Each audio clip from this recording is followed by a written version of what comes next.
Do you remember the storm? The bronze doors banging. The roses in cellophane. The man who gave the get-together party and was never seen again. Do you remember how the sun came out our last evening? Just as it has done today.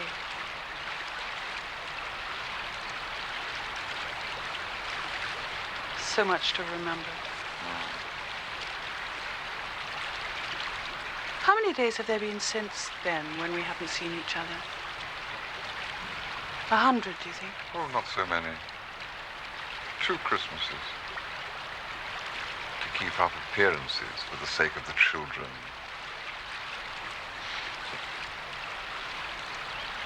Oh, and the 3 days of good taste before I followed you to Capri. Our first summer. Remember how I hung about in Naples and then followed? How we met by arrangement on the hill path and how flat it felt. I went back to the villa and said, Papa, who do you think's arrived at the hotel? And he said, Charles Ryder, I suppose. And I said, whatever made you think of him? And he said, he seems to have a penchant for my children. It was the time you had jaundice and wouldn't let me see you. And when I had flu and you were afraid to come. Yes. 100 days out of 2 years and a bit. Not a day's coldness or mistrust or disappointment. Never that.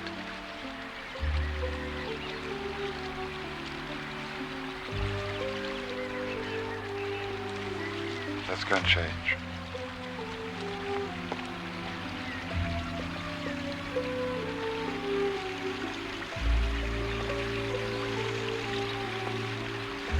How many more, do you think? Another 100? A lifetime. I want to marry you, Charles. One day, why now? War, this year, next year, sometime soon. I want a year or 2 with you of real peace. Isn't this peace?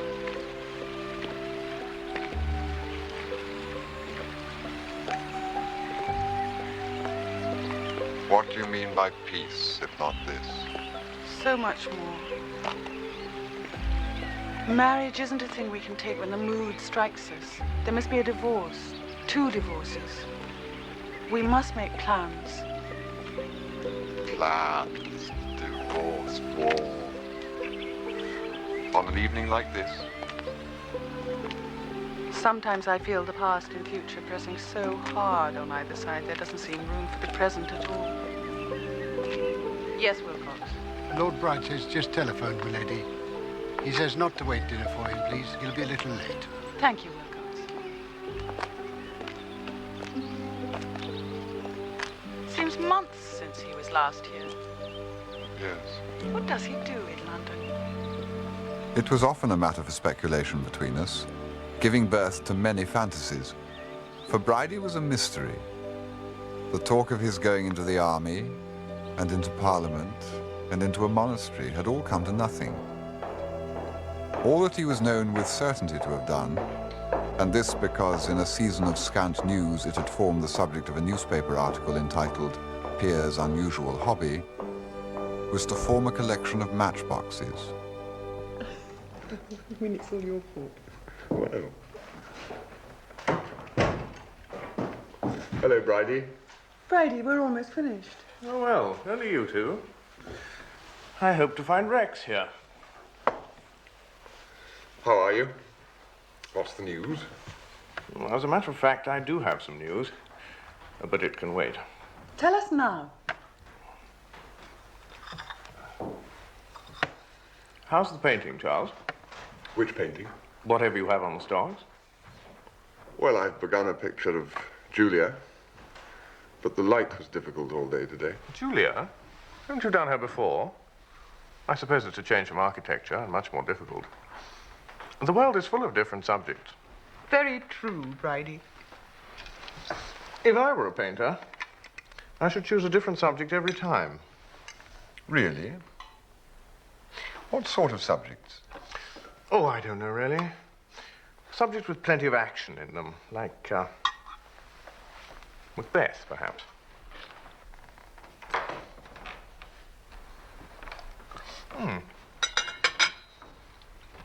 And by the way, I've been meaning to ask you, what happened to Mother's jewels?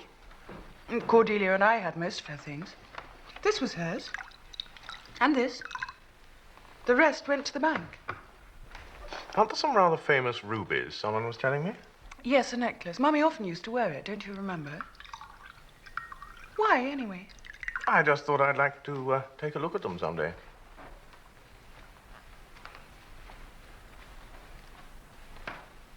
I say, Papa isn't going to pop them, is he? He's not in debt again. No, nothing like that. Come on, Bridie, don't be so mysterious. Out with it.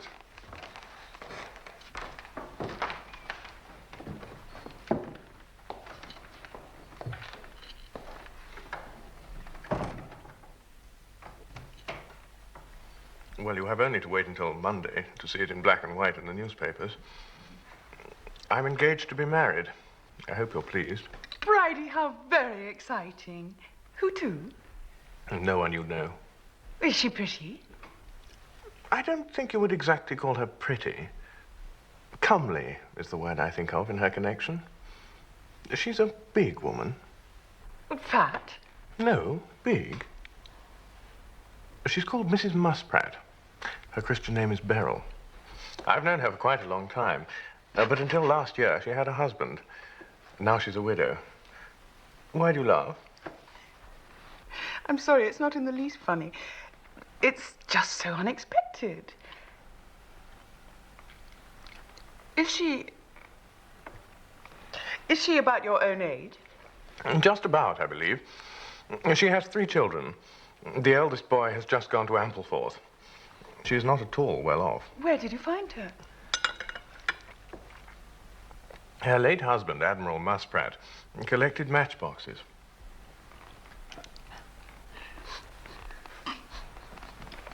You're not marrying her for her matchboxes? No, the whole collection went to Falmouth Town Library. I have a great affection for her. In spite of all her difficulties, she's a very cheerful woman, very fond of acting.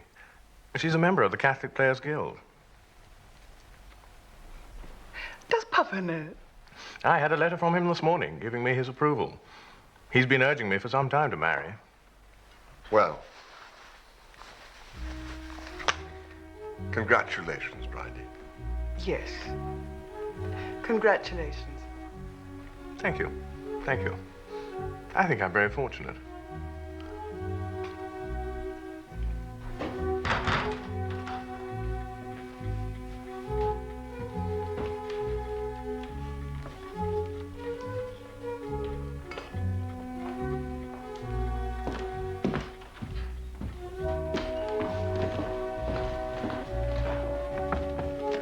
Bridie, when are we going to meet her? I do think you might have brought her down with you. Bridie, you sly, smug old brute. Why didn't you bring her here? Oh, I couldn't do that, you know. Why couldn't you? I'm dying to meet her. Let's ring her up and ask her. She'll think us most peculiar leaving her alone at a time like this. She has the children. Besides, you are peculiar, aren't you? What can you mean? I could hardly ask her here as things are. It wouldn't be suitable. After all, I'm only a lodger here. This is Rex's house at the moment, so far as it's anybody's. What goes on here is his business. But I couldn't bring Beryl here. I simply don't understand. Of course, Rex, and I want her to come. Oh, yes, I don't doubt that. But the difficulty is quite otherwise. You must understand that Beryl is a woman of strict Catholic principle, fortified by the prejudices of the middle classes. I couldn't possibly bring her here. It is a matter of indifference whether you choose to live in sin with Rex or Charles or both. I have always avoided inquiry into the details of your ménage, but in no case would Beryl consent to be your guest.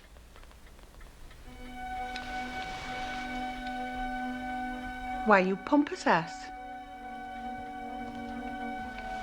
I may have given the impression that this was a marriage of convenience. I cannot speak for Beryl. No doubt the security of my position has some influence on her. Indeed, she has said as much. But for myself, let me emphasize, I am ardently attracted. Bridie, what a bloody offensive thing to say to Julia. There was nothing she should object to. I was merely stating a fact well known to her.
Aren't you cold?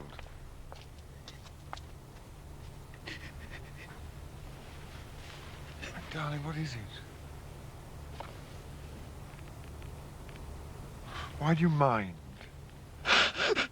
What does it matter what the old booby says? I don't. It doesn't. It's just the shock. Don't laugh at me. How dare he speak to you like that? Cold-blooded old humbug.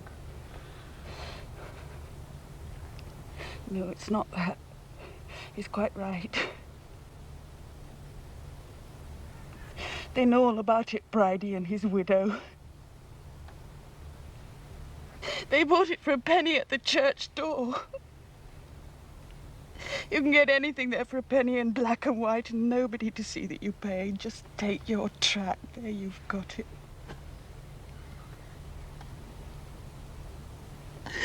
All in one word, too. One little, flat, deadly word that covers a lifetime. Living in sin. Not just doing wrong, as I did when I went to America. Doing wrong, knowing it's wrong, stopping doing it, forgetting it. Oh, that's not what they mean. That's not Bridie's pennyworth. He means just what it says. Living in sin every hour, every day, year in, year out. Always the same. It's like an idiot child, carefully nursed, guarded from the world. Poor Julia, they say, she can't go out. She's got to take care of her little sin. Pity it ever lived, they say, but it's so strong. Children like that always are. Julia's so good to her little mad sin.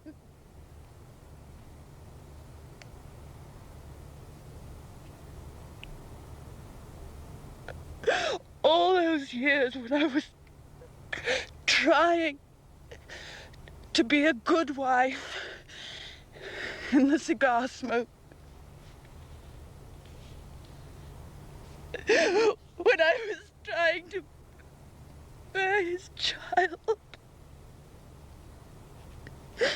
torn in pieces by something already dead. Putting him away, forgetting him, finding you, the past 2 years with you. all the future with you or without you. War coming.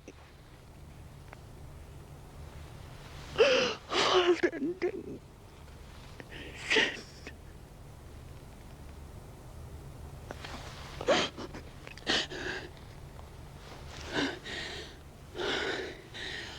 It's a word from so long ago. From Nanny Hawkins stitching by the hearth.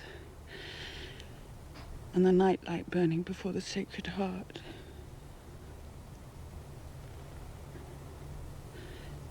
Me and Cordelia with the catechism in Mummy's room before luncheon on Sundays.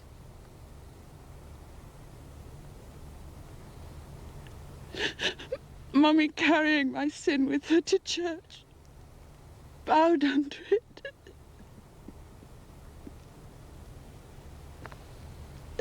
Mummy dying with my sin, eating at her more cruelly than her own deadly illness. Mummy dying with it, Christ dying with it, nailed, hand and foot, high among the crowds and the soldiers. There's no comfort except a sponge of vinegar and the kind words of a thief. Hanging forever over the bed in the night nursery.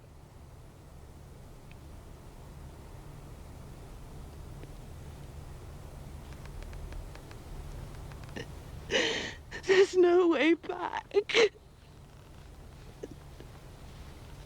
The gate's barred. All the saints and angels posted along the wall. Thrown away, scrapped, rotting down.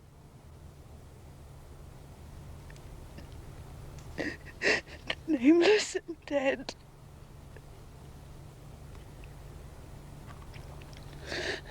Like the baby they wrapped up and took away before I had a chance to see her.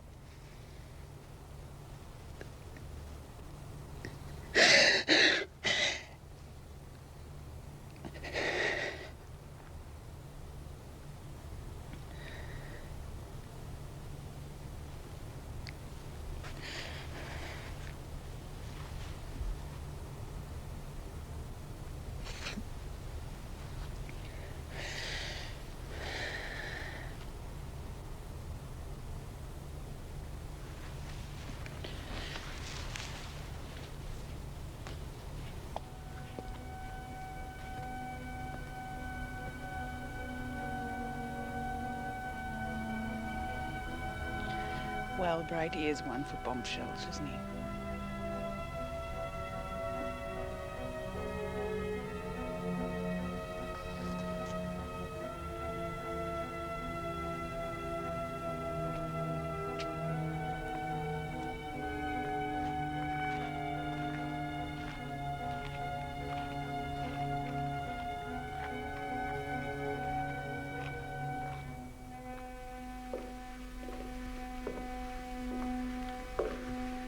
Considering that I've just recovered from a fit of hysteria, I don't call that at all bad.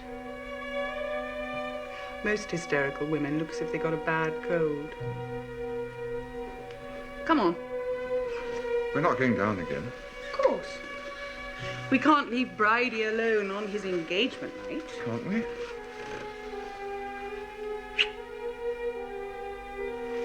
I'm sorry about that appalling scene, Charles.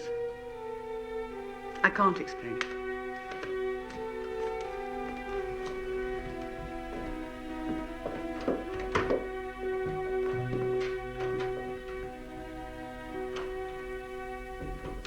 Was it nice out? If I'd known you were going, I'd have come too. It's rather cold. I hope it's not going to be inconvenient for Rex moving out of here. You see, Barton Street is much too small for us and the 3 children. Besides, Beryl likes the country. In his letter, Papa proposed making over the whole estate right away. I'm sure he'll be sorry to leave.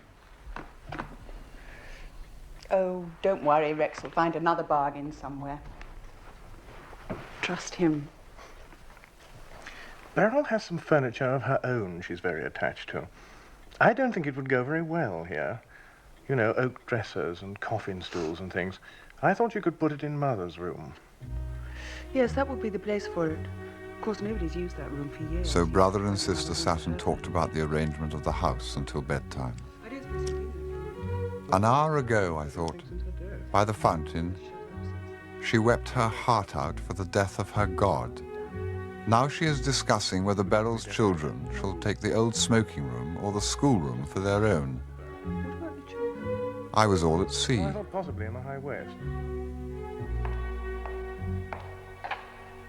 I won't believe that great spout of tears came just from a few words of Bridie's. You must have been thinking about it before. Hardly at all. Now and then. More lately with the last trump so near. Of course, it's a thing psychologists could explain. Preconditioning from childhood. Feelings of guilt from all the nonsense you were taught in the nursery.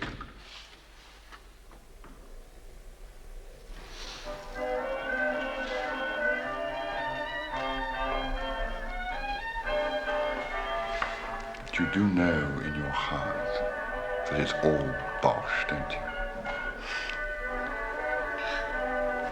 How I wish it was.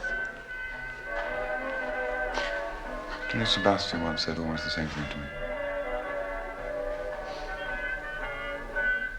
He's gone back to the church, you know. Of course, he's never left it as definitely as I did. I've gone too far. There's no turning back. I know that, if that's what you mean by thinking it all bosh.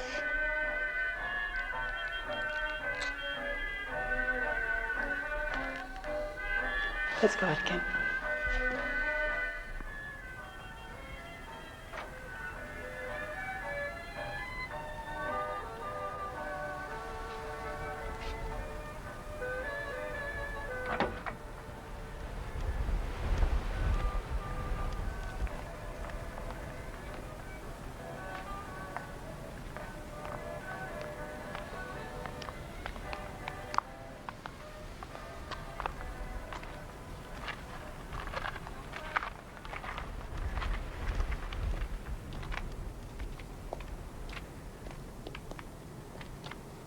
It's like the setting for a comedy. Scene, a baroque fountain in a nobleman's grounds. Act 1, sunset. Act 2, moonlight. Act 3, towards dawn. The characters keep assembling at the fountain for no very clear reason. Comedy. Drama, tragedy, farce, what you will. This is the reconciliation scene. Was there a quarrel? Misunderstanding and estrangement in Act 2. Don't talk in that damn boundarish way. Why must you see everything second-hand? Why must this be a play? It's a way I have. I hate it.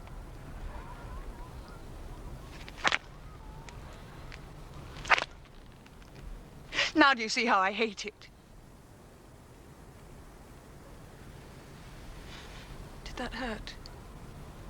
Yes. Did it? Did I?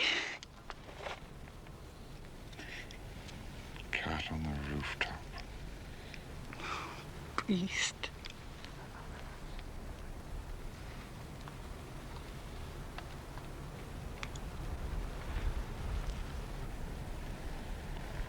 Cat in the moonlight.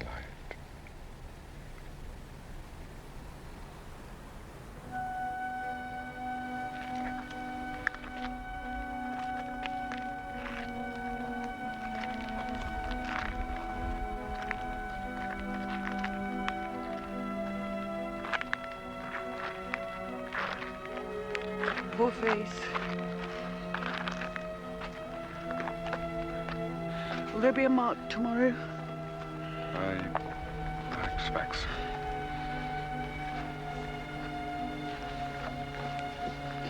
Charles, am I going crazy? What's happened here tonight?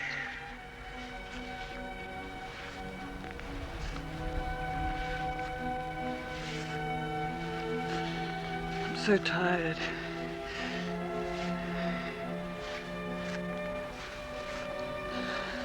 So tired. Tired and crazy and good for nothing. All I can hope to do is put my life in some sort of order. That's why I want to marry you. I should like to have a child. That's one thing I can do.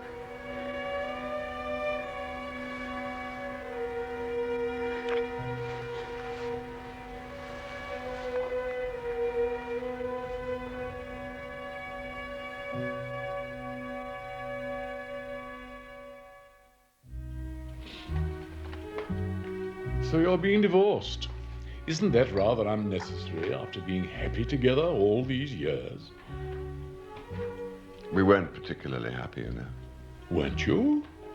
Were you not? I distinctly remember last Christmas seeing you together and thinking how happy you looked and wondering why.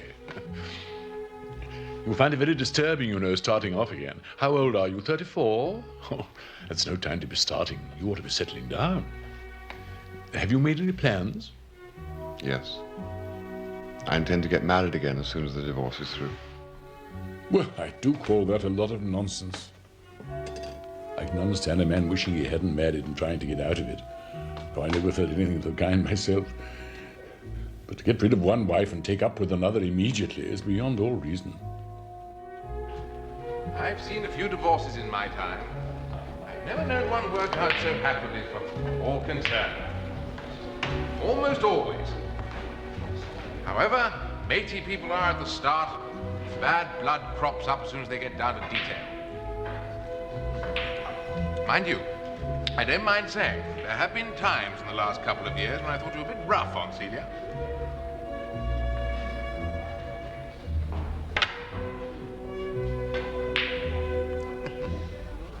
Of course, it's different when it's one's own sister. But, I've always thought her a jolly attractive girl.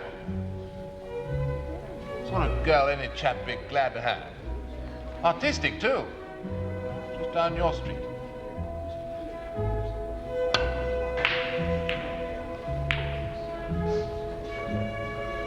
I must admit, you're a good picker. I've always had a soft spot for Julia. I suppose if Julia insists on a divorce, she must have one. Thank God she couldn't have chosen a worse time. Things had not gone as smoothly for Rex as he had planned. Only war could put his fortunes right and carry him into power. A divorce would do him no great harm, but he was like a gambler with a big bank running. He could not look up from the table. Tell her to hang on a bit, Charles. There's a good fella.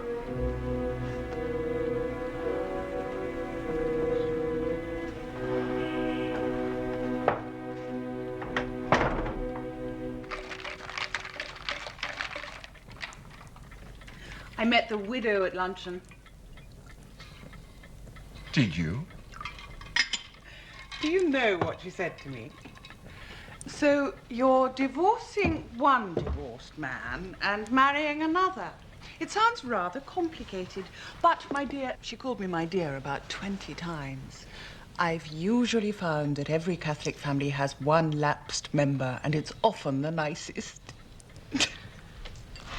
What's she like? Majestic and voluptuous. Common, of course. I'll tell you one thing, she's lied to Bridie about her age. She's a good 45. I don't see her providing an heir.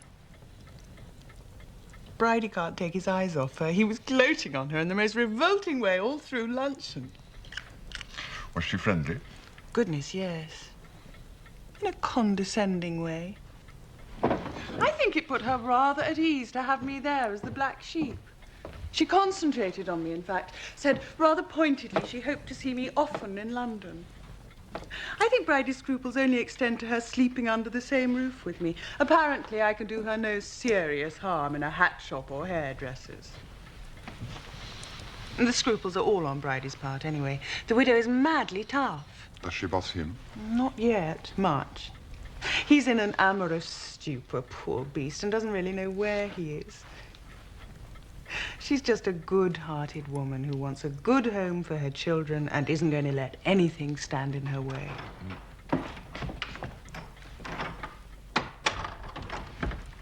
A telephone message, milady, from Lady Cordelia. Lady Cordelia?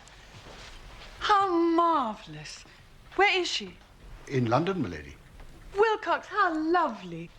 Is she coming home? Just starting for the station, milady. She'll be here after dinner. Thank you.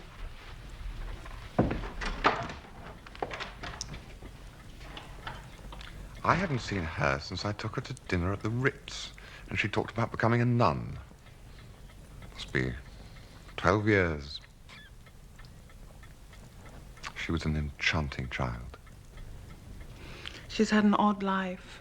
First the convent, and when that was no good, the war in Spain.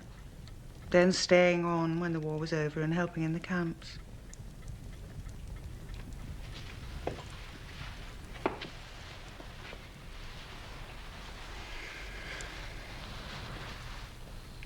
She's grown up quite plain, you know.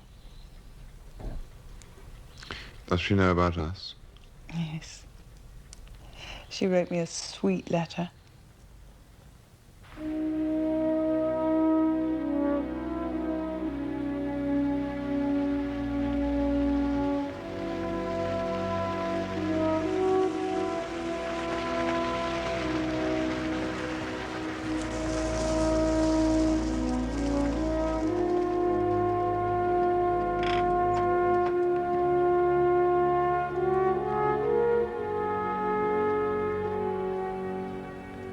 It hurt to think of Cordelia growing up quite plain. To think of all that burning love spending itself on serum injections and delousing powder. When she arrived, tired from her journey, rather shabby, moving in the manner of one who has no interest in pleasing, I thought her an ugly woman. 'Twas odd, I thought, how the same ingredients, differently dispersed, could produce Brideshead, Sebastian, Julia, and her. It's wonderful to be home. My job's over in Spain. The authorities were very polite. Thanked me for all I'd done. Gave me a medal. And sent me packing. Mind you, it looks as though there'd be plenty of the same sort of work over here soon. Rex seems pretty certain. He's made up his mind there's going to be war. I wonder what Papa will do. Where is Rex?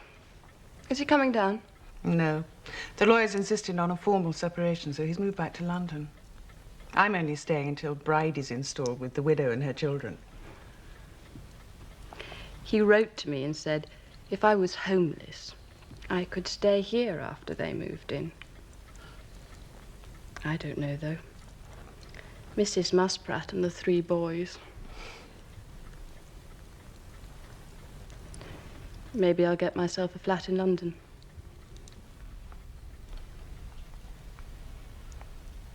The situation became one of increasing gravity. Till at last, Hello, Nanny. only His Majesty's government. Oh, I knew you'd be up. Mr. Wilcox sent to tell me you were coming. Oh. I bought you some lace. The late now accepts the blood baby. Oh, that is nice, dear. Just like her poor ladyship used to wear at Mass. Though why they made it black, I never did understand. Seeing laces white, naturally. Well, that'll be very welcome, I'm sure. Not even my notes. To save my effort. Now, May we turn the wireless off, Nanny? oh, why, of course. I didn't notice it was on. And the pleasure of seeing you. Isn't it splendid about Julia and Charles getting married?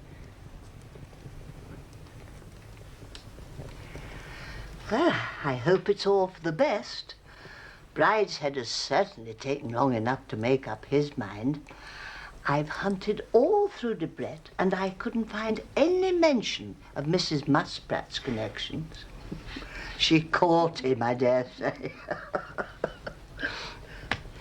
What have you done to your hair? Oh, I know. It's terrible. I must get all that put right now I'm back. Darling Nanny. I saw Sebastian last month. What a time he's been gone. Was he quite well? Not very. That's why I went. It's quite near, you know, from Spain to Tunis. He's with the monks there. Oh, well, I hope they look after him properly. I expect they find him a regular handful. He always sends to me at Christmas, though it's not the same as having him home. He's got a beard now, and he's very religious. That I won't believe, not even if I see it. He was always a little heathen. Brideshead was one for church, not Sebastian. And a beard. Oh, only fancy. Such a nice fair skin as he had. Always looked clean, though he'd not been near water all day. While Brideshead, there was no doing anything with. Scrubbed.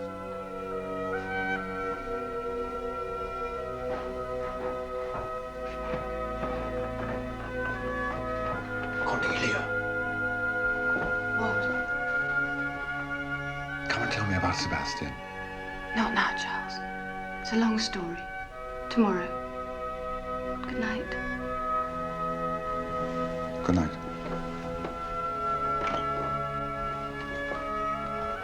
I had not forgotten Sebastian. He was with me daily in Julia. Or perhaps it was Julia I had known in him in those distant Arcadian days. Every stone of the house had a memory of him. And hearing him spoken of by Cordelia as someone she had seen a month ago, my lost friend filled my thoughts. I heard he was dying. A journalist in Burgos told me who'd just arrived from North Africa. A down-and-out, called Flight, whom the people said was an English lord, had been found starving and taken into a monastery near Carthage. That was how the story reached me. I knew it couldn't quite be true. However little we did for Sebastian, at least he got his money sent to him. But I started off at once. It was quite easy to find him. I just went to the consulate. Apparently he turned up in Tunis one day and applied to be taken on as a missionary lay brother. The fathers took one look at him and turned him down. Then he started drinking again. He lived in a little hotel on the edge of the Arab quarter. I went to see the place later. It was a bar with a few rooms over it, smelling of hot oil and garlic and stale wine. He stayed there a month, drinking Greek absinthe.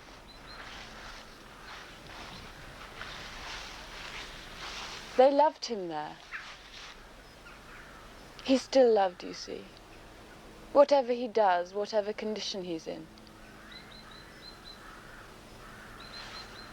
It's the thing about him that he'll never lose.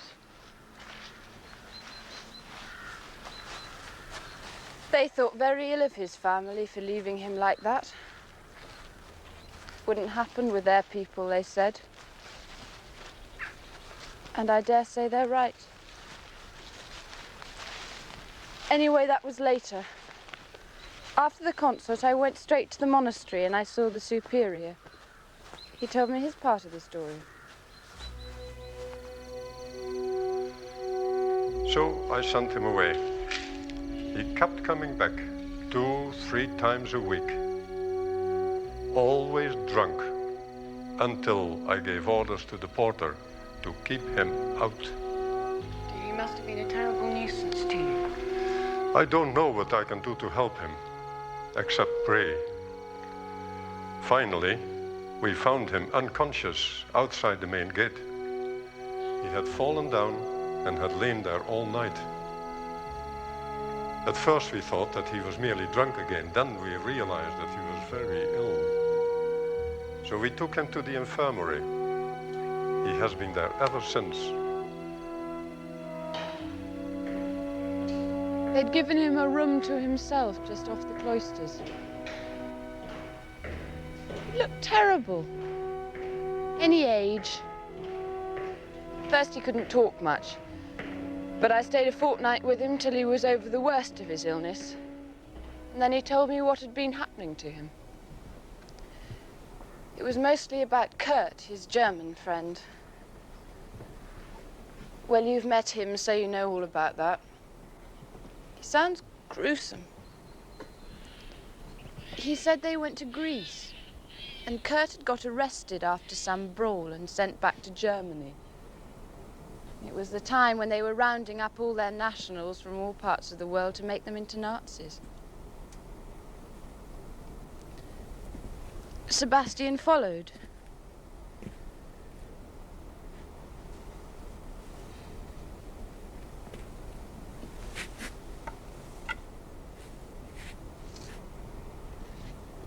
For a year, he couldn't find any trace of him.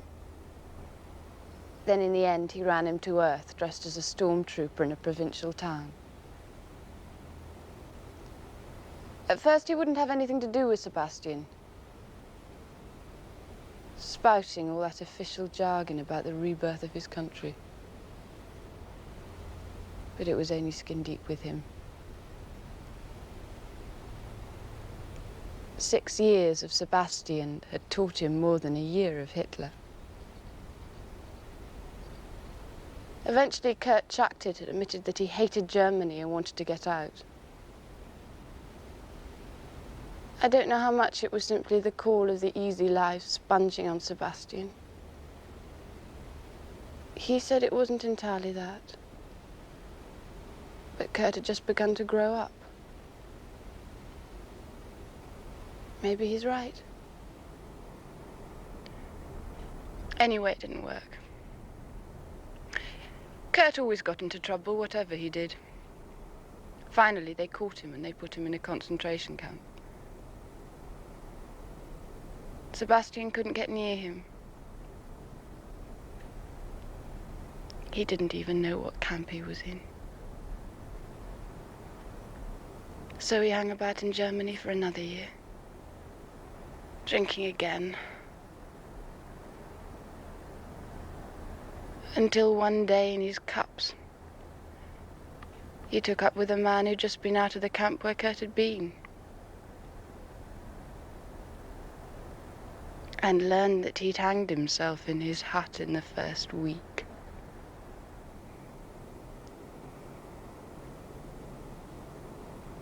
So that was the end of Europe for Sebastian.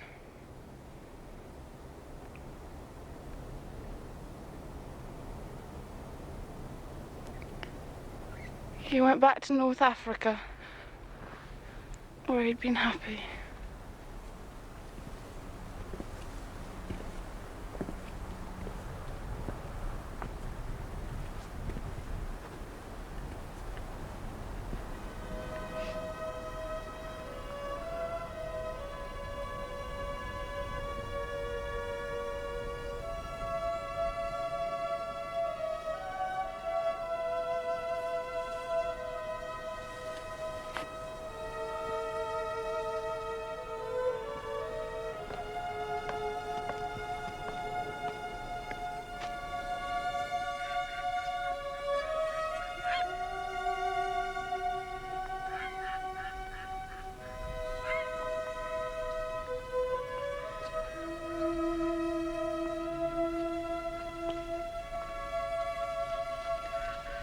had a governess who jumped off this bridge and drowned herself.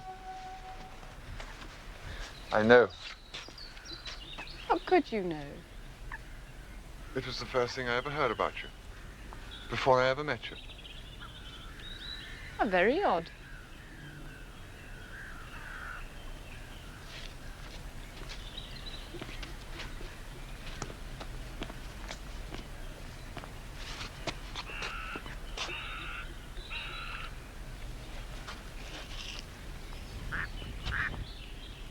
Have you told Julia this about Sebastian? The substance of it. Not quite as I told you. She never really loved him, you know. As we do.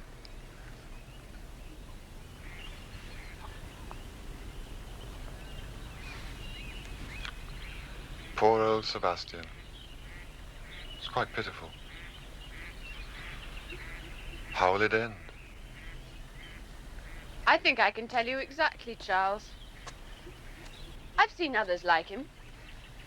And I believe that they are very near and dear to God. They'll let him stay there, living half in and half out of the community. He'll be a great favourite with the old fathers, and something of a joke with the novices. There are usually a few odd hangers-on in a religious house. You know, people who don't quite fit into either the world or the monastic rule. I suppose I'm something of that sort myself. But as I don't happen to drink, I'm more employable. He'll disappear for 2 or 3 days every month or so. And they'll all nod and smile and say, "Old Sebastian on a spree again."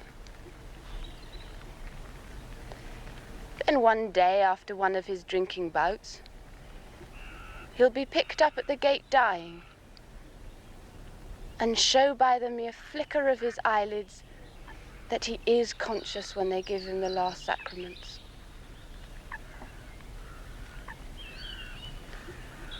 Not such a bad way of getting through one's life. It's not what one would have foretold.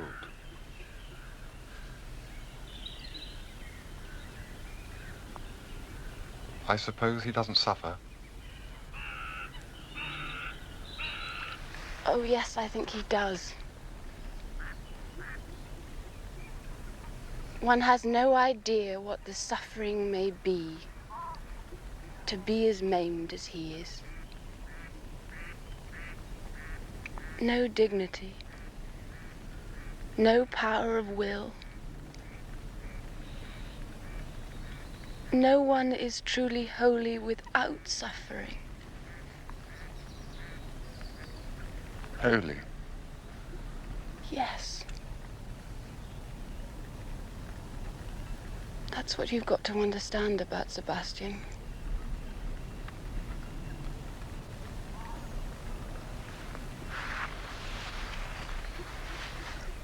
He's in a very beautiful place, you know.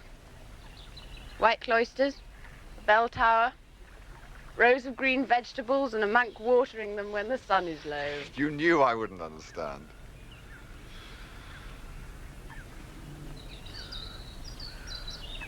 You and Julia.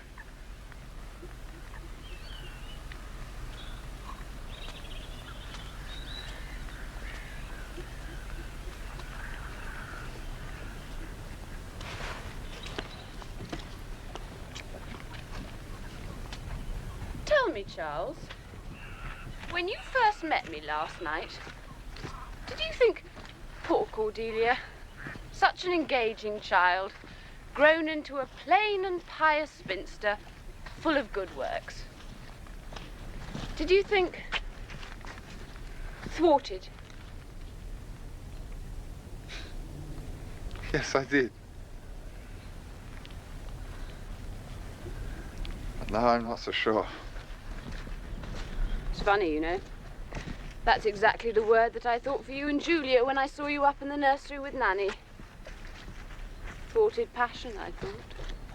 My divorce case or rather my wife's, was due to be heard about the same time as Brideshead was married. But he was to have no triumphal return. Lord Marchmain, with a taste for the dramatically inopportune, declared his intention, in view of the international situation, of returning to England and passing his declining years in his old home.